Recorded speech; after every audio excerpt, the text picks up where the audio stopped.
5 years from now, the majority of the phone calls that are made, whether it's wireless to wireless, wireless to a cable handset, it's going to be HD voice, high definition voice of some form. And in all likelihood, there's going to be a VoLTE device on either end of that phone call. And hopefully that's going to be going over the Syniverse IPX in many cases. But if I back up, we've had LTE developing for the last 3 to 4 years, a lot of LTE data roaming. And there's an important equation that goes into this when you think about, okay, what's it going to take for things to start happening in a bigger way? Well, number one, you've got networks. So the core networks have to be retrofitted or rebuilt to support LTE. And if they want to go to VoLTE, they have to spend a little bit more money. They got to go to IMS. So you've got to have an IMS core network to truly do VoLTE.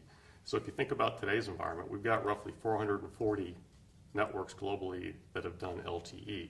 And then a subset of those have actually said, oh, by the way, we're doing IMS as well. So those guys are capable of doing full-blown VoLTE. So if you think of those numbers and you think about how many carriers there are globally, roughly 1,000, give or take, we still got a ways to go. For the foreseeable future, there's going to be in existence 3G networks, 4G LTE networks, and 4G LTE IMS VoLTE networks. So those three are going to dominate the wireless capabilities around the world.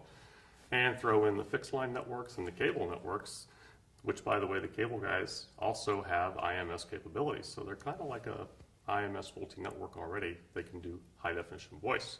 So it's a complex environment. We thrive on it. For the last 3 years, we've developed multiple solutions to address that interoperability, interworking. That's not going to change. New protocols are going to come in.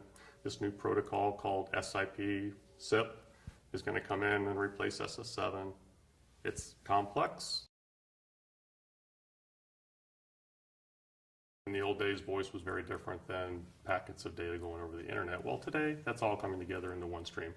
So if you think about what we do and have been doing over the IPX network for the last decade, we're enabling the exchange of packets of data between two carrier networks. So now they want to do this voice business over VoLTE, which is voice over packet. It's a perfect fit for us.